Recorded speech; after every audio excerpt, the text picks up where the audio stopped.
చిన్నారి జ్ఞానేశ్వరి అదృశ్యమై 10 రోజులు గడిచింది. 2.5 ఏళ్ల వయసున్న ఆ చిన్నారి ఆ జాడ నేటికీ తెలియలేదు.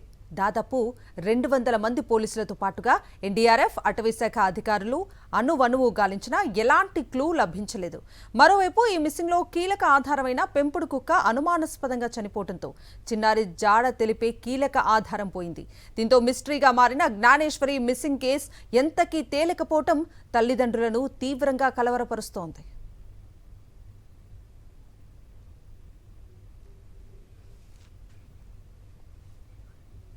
కాకినాడ జిల్లాలో ఈ నెల 6వ తేదీన 2.5 ఏళ్ల చిన్నారి జ్ఞానేశ్వరి అదృశ్యం కలకలం రేపింది.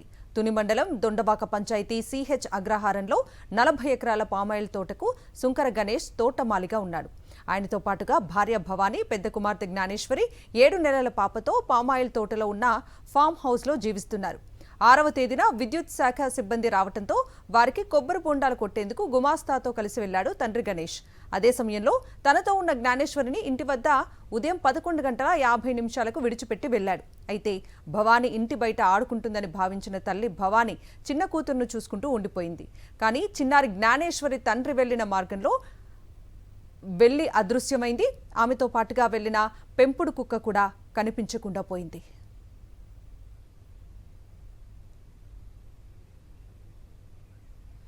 ఇక చిన్నారి జ్ఞానేశ్వరి వెంట వెళ్లిన పెంపుడు కుక్క 3 రోజుల తర్వాత ఇంటికి వచ్చింది. అయితే వచ్చిన ఆ కుక్క ప్రవర్తనలో మార్పు రావటాన్ని జ్ఞానేశ్వరి తల్లిదండ్రులు, బంధువులు గుర్తించారు. తల్లి భవానీ కాలు మీద కరిచి అరుచుకుంటూ మళ్లీ ఇంటి నుండి వెళ్లిపోయింది. అలా వెళ్లిన కుక్క ఆ మర్నాడు అర్ధరాత్రి తిరిగి 2వసారి వచ్చింది. దాని మానసిక ప్రవర్తన చూసి సాధారణ పరిస్థితికి తీసుకురావాలని అధికారులు ప్రయత్నించారు. కుక్క చైన్ వేసి ఇనుప గంపలో బంధించారు. చిన్నారి మిస్సింగ్ కేసులో కీలకమైన క్లూ పెంపుడు కుక్క మాత్రమే. చిన్నారి జాడ ఖచ్చితంగా కుక్కకు తెలిసి ఉంటుందని భావించి దాని మెడకు జీపీఎస్ ట్రాకర్ అమర్చారు. జీపీఎస్ అమర్చిన కుక్కను వదలగా అది 8 కిలోమీటర్ల దూరం పాటు పామాయిల్ తోట ఊరిలో తిరిగొచ్చింది. కానీ అనూహ్యంగా ఆ మర్నాడు కుక్క చనిపోయింది. దీంతో పాప జాడ తెలిసిన ఒకే ఒక్క ఆధారమైన కుక్క చనిపోవటంపై జ్ఞానేశ్వరి తల్లిదండ్రులు రోధించారు. పోలీసులు కూడా కీలక క్లూ పోయిందని తలలు పట్టుకున్నారు. ఇదిలా ఉంటే సిహెచ్ అగ్రహారంలో అదృశ్యమైన చిన్నారి జ్ఞానేశ్వరి కోసం ఎన్డీఆర్ఎఫ్, ఎస్డీఆర్ఎఫ్ సిబ్బంది గాలింపు చర్యలు కొనసాగిస్తున్నారు. పామాయిల్ తోటతో పాటుగా వెనుక ఉన్న జీడి మామిడి తోట, నల్లగొండ చిట్టడవి ప్రాంతాలను జల్లెడ పడుతున్నారు. అలాగే అటవీశాఖ సిబ్బంది కూడా చిన్నారి జ్ఞానేశ్వరి జాడ కోసం గాలిస్తున్నారు.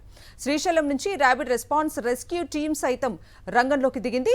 వారి వద్దనున్న అధునాతన థర్మల్ డ్రోన్ కెమెరాతో జ్ఞానేశ్వరి ఇంటి పరిసరాలతో పాటుగా నల్లకొండ చిట్టడవి, పామాయిల్ తోటను స్కానింగ్ చేశారు. అయినా జ్ఞానేశ్వరి జాడ దొరకలేదు. దీనిపై మరిన్ని వివరాలను మా ప్రతినిధి రాజు అందిస్తారు. చిన్నారి జ్ఞానేశ్వరి అదృశ్యమై ఇవాళకి 10 రోజులు గడుస్తుంది.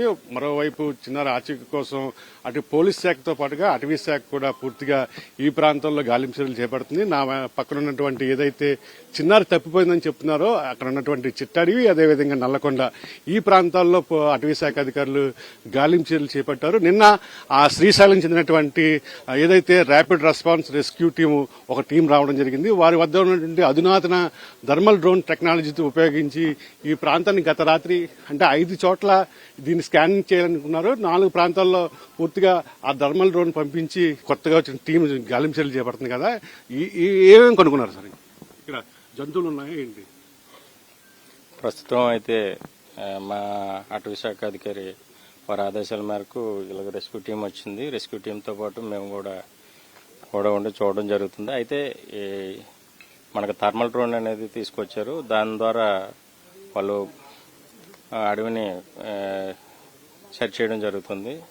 అయితే ఫస్ట్ పాప మిస్ అయింది ఎక్కడ అంటే ఒక ప్లేస్ ఉంది. అది అడవిని ఆనుకొని ఉండడం వల్ల అసలు దానికి పూర్తిగా దట్టమైన ఒక కంచె నిర్మాణం చేయబడింది. ఆ కంచె దాటి వెళ్ళిందా లేదా ఫస్ట్ పాప తనంతట తాను వెళ్తాం. అయితే ఇంకెవరైనా తీసుకెళ్ళాలి, బలవంతంగా తీసుకెళ్ళాలి. ఆ కోణంలో ఆలోచించాలి. ఇంకా లేదు పాప తనంతట తానే దాటేసి ఉంటే అది చాలా ఎక్కువ వాళ్ళతో కూడుకున్న కొండ, పైకి పాప తనంతట తాను ఎక్కే అవకాశం లేదు. యానిమల్ అటాక్ జరిగింది అనుకుందాం. యానిమల్ అటాక్ జరిగితే ఏ యానిమల్ అటాక్ జరిగినా కూడా కొంత కాకపోతే కొంతైనా ఆధారాలు ఉంటాయి. ప్రధానంగా ఈ టెరైన్ మీద మీకు అవగాహన ఉంటుంది. ఖచ్చితంగా ఒకవేళ యానిమల్ వైల్డ్ లైఫ్ యానిమల్ సంబంధించి ఏమన్నారు, కొండ చిలువలు లాంటి మింగేసేది ఒక అనుమానం. అటువంటిది ఏమన్నా మీ థర్మల్ డ్రోన్ పంపించినప్పుడు కొండ చిలువలు కానీ ఏ విధమైన ఐడెంటిఫై కాలేదు.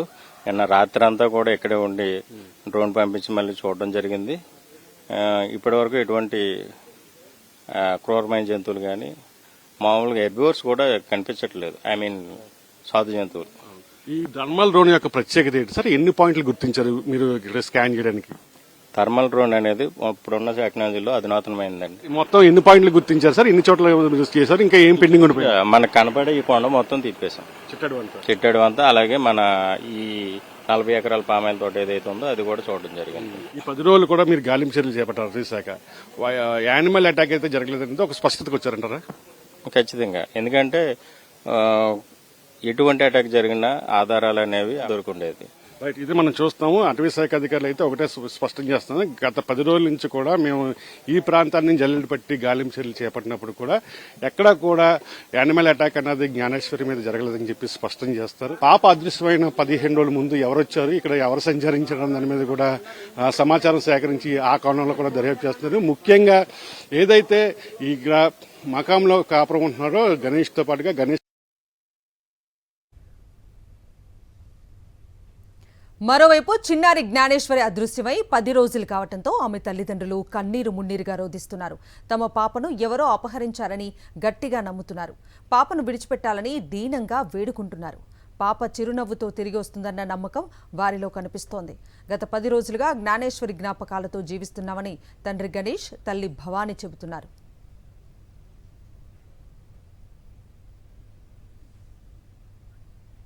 మరిన్ని వివరాలను మా ప్రతినిధి రాజు అందిస్తారు. చిన్నారి జ్ఞానేశ్వరి అదృశ్యమై ఇవాళకి 10 రోజులు కావస్తున్నా ఆ పాప ఆచూకీ అయితే ఇంతవరకు కానరాలేదు. దీంతో తమ పాప ఎక్కడుందని చెప్పి జ్ఞానేశ్వరి తల్లిదండ్రులు కన్నీరు మున్నీరుగా రోధిస్తున్న పరిస్థితి ఉంది. ప్రస్తుతం నేను శ్రీహర్ష అగ్రహారంలోని జ్ఞానేశ్వరి నివసిస్తున్న ఇంటి వద్ద ఉన్నాను. ఆమె తల్లి భవానీ అయితే పాపను తలుచుకుని కన్నీరు మున్నీరుగా రోధిస్తున్న పరిస్థితి అయితే ఉంది. ప్రస్తుతం ఆమెతో మాట్లాడే ప్రయత్నం చేద్దాం. అమ్మ చెప్పు, పాప మిస్ అయ్యి ఇవాళకి 10 రోజులు అవుతుంది. పాప ఎలా ఉందని చెప్పి నువ్వు తలడిల్లుతున్నావు అమ్మా? ఎలా ఉందంటే మాకేం తెలుస్తుంది, కానీ మమ్మల్ని అయితే వదిలి ఉండలేదు సార్. ఖచ్చితంగా అడుగుతుంది అమ్మేది నానేదని. కానీ ఎలా ఉంది ఏం చేస్తుందని తలుచుకుంటేనే దుఃఖం ఉండట్లేదు సార్. అలాంటిది ఆ పాపను వదిలేసి ఒక్కరోజు కూడా లేము. అలాంటిది ఇప్పుడు 10 రోజులు ఉన్నామంటే ఎలా ఉన్నామో మాకే తెలియలేదు. గుర్తుకు వస్తుంది అని అంటే అసలు మర్చిపోతేనే కదా సార్ గుర్తుకు రావడానికి. ఇంతమందిలో కూడా పాప ఉంది, ఎక్కడో ఆడుకుంటుంది అన్న ఆలోచనలు. అలాంటి నాకు కనిపించక, తన మాట వినిపించక 10 రోజులు అయిపోతుంది. ఈ 10 రోజుల నుంచి ఎవరైనా తీసుకెళ్ళి ఉంటే కొడుతున్నారో తిడుతున్నారో అమ్మంటుంది. ఇంక ఈ ఆలోచనలు మైండ్లో రన్ అవుతున్నాయి సార్. పోలీసుల నుంచి ఎలా సాగుతుందమ్మా విచారణ, దర్యాప్తు? మీరు సహకరిస్తున్నారా? పోలీస్ డిపార్ట్మెంట్ కి చెయ్యెత్తి దండం పెట్టొచ్చు సార్. మేమున్నామమ్మా, నీకేం పర్లేదు, నీ కూతురు నీకు అప్పు చెప్తామన్న ధైర్యం చెప్తున్నారు. ఏంటంటే ఎవరి సైడ్ నుంచి అన్నా ఏదైనా చిన్న ఆచూకీ తెలుస్తుంది, చిన్నదైనా. పాప అదృశ్యం అయిందా, ఎవరన్నా ఎత్తుకుపోయారంటారా? పాపకి ప్రాణానికి ఏమీ లేదు అని అనుకుంటున్నాను సార్ నేనైతే. ఎందుకంటే ఈ చుట్టుపక్కల ఏం జరిగినా వెంటనే తెలిసిపోద్ది. తాతారావు అన్న వ్యక్తిని ఎత్తు వ్యక్తి చూశాడు కదా, అతని మాటలో నమ్మకం ఉందమ్మా మీకు? పాప అంత దూరం వెళ్ళడానికి ఇంపాసిబుల్ సార్. పాప వెళ్ళదు అంత దూరం. కానీ మరి అతను ఎందుకు చెప్పాడో, నిజం చెప్పాడో అబద్ధం చెప్పాడో అన్న దాని గురించి మనకు చెప్పడానికి ఏమీ లేదు సార్. మాటలు కూడా రావట్లేదు చెప్పాలంటే. చివరిగా ఒకటి చెప్పమ్మా, పాప ఎలాగైతే వెళ్ళిపోయిందో అలాగే నవ్వుకుంటూ తిరిగి వస్తున్న ఒక ఆశ నీలో ఉందా? ఆశ ఉంది సార్. ఎప్పటికైనా, ఈ రోజు కాకపోతే రేపైనా, ఇంత చెకింగ్ కి, ఇంత గాలింపులకి పాప తిరిగి వస్తుందన్న ఆశ అయితే గట్టిగా ఉంది సార్. ప్రస్తుతం అంతటి ఎవరైతే చిన్నారి తండ్రి ఉన్నాడు గణేష్ ఉన్నాడు, గణేష్ తో మాట్లాడే ప్రయత్నం చేద్దాం. తాతారా అన్న వ్యక్తి చివరిసారిగా పాపను చూశానని చెప్పాడు. పాప వెళ్ళింది ఒకవైపు, అతను చూసింది అన్నది ఇంకోవైపు. నమ్మకం ఉందా మాటలు పొందుతున్నా? నమ్మడానికంటే ఏమీ లేదు సార్. ఎందుకంటే ఎప్పుడు ఆ ప్లేస్ చూడలేదు సార్. పాప కంచి దూరిందని ఆ కంచి ఉంది, అది మీద సైడ్ ఉంది సార్. పాప ఒక కాలు లేక మర్చి ఒక కాలు వచ్చేసినా సరే కిందకి వచ్చేస్తుంది, కానీ మీదకి వెళ్ళాలి సార్. కానీ ఏమైంది అన్నదే భగవంతుడికి తెలుసు. ఆ రోజు పాపతో పాటు కుక్క కూడా ఉంది కదా, ఆ కుక్క కూడా అదృశ్యమై 3 రోజుల తర్వాత వచ్చింది. వచ్చిన తర్వాత దాని ప్రవర్తనలో మార్పు కనిపించింది. మళ్ళీ అదృశ్యమై మరుసటి రోజు వచ్చింది. వచ్చిన 3 రోజులకి మళ్ళీ చనిపోయింది. ఏమైనా అనుమానం ఉందా మీకు? అనుమానం అంటూ ఏమో తెలియలేదు సార్. మెంటాలిటీగా పాడైపోయింది సార్ కుక్క. ఎందుకంటే పాప వెళ్ళిపోవడం శనివారం వెళ్ళిపోయింది, కుక్క శనివారం చచ్చిపోయింది సార్. మరి పాప ఎలా ఉంది ఏంటన్నది ఏం గమనించారు దానిలో మార్పుని, కుక్కలో మార్పుని? ఎక్కిపోయినట్టు ఉంది సార్, కరుస్తుంది కదా, దానివల్ల మెంటాలిటీగా మారిపోయింది. కానీ పుట్టిన నుంచి అలా లేదు సార్, ఇప్పుడు చాలా యాక్టివ్గా ఉంది. మీరు ఏమనుకున్నారు కుక్క చనిపోవడానికి కారణం? మీరు ఒక ఆలోచన ఉంటుంది కదా, ఒకవేళ డాగ్ ఉంది కదా, మెంటాలిటీ తగ్గితే ఒకవేళ పాప ఆజుకైనా చూపెడుతుందేమో అనుకున్నాం చిన్న. అంటే డాగ్ కుక్క వస్తుంది కదా, పాప వచ్చేస్తుంది అన్న ఉద్దేశం మనం. మీరు ఏమనుకుంటున్నారా? మీకు అన్ని దారులు కూడా మూసిపోయినట్టు లేదా? ఎక్కడో కాడ చిన్న ఆజుకు తెలుస్తుంది అన్న ధైర్యంతో. ఎందుకంటే పాప నన్ను వదిలి 5 నిమిషాలు కూడా ఉండలేదు. నీకు కొంతమంది స్నేహితులు ఉన్నారు, ఆ స్నేహితులతో ఏమన్నా గతంలో గొడవలు ఉన్నాయా? గొడవలు అంటే ఏమీ లేవు సార్. మరి ఎలా జరిగింది అన్నది అర్థం అవట్లేదు. ఆ కారు విషయం, ఒకటి లీజు విషయం కూడా గొడవ ఉంది కదా, మరి ఆ లీజు విషయంలో ఉన్న అవతల వ్యక్తులు ఏమన్నా చేసుంటారని అనుకుంటున్నావా?